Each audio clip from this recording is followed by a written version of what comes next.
Operation Tulong USA.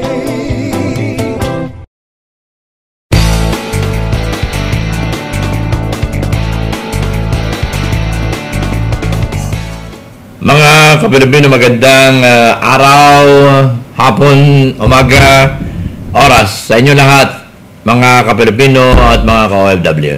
Minsan pa ay nais kong ibalita sa inyo na ang ating pong presentation ngayon ay naukol doon sa nagwagi ng ating hula hoop contest for the month of July.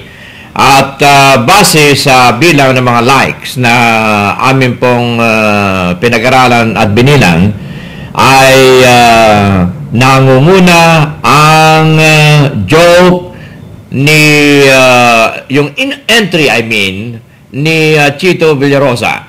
At ito ay na uukol at patungkol sa kay yumaong hari ng komedyante ng Pilipinas, wala iba kundi si Pidol, si Dolphy. Kaya congratulations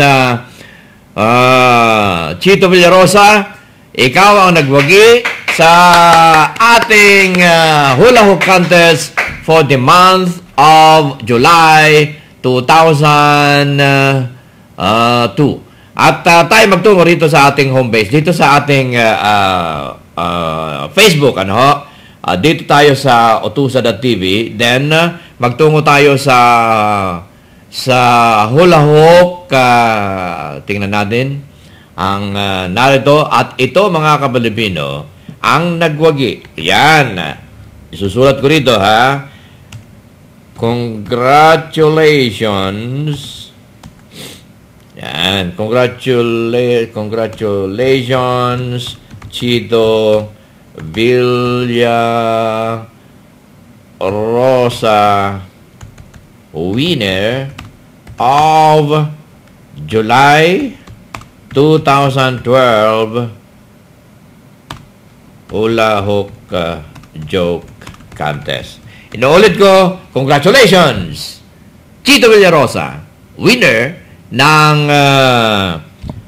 July 2012 hula hoop joke contest. Sa inyo lahat, mabuhay po. Operation Tulong USA.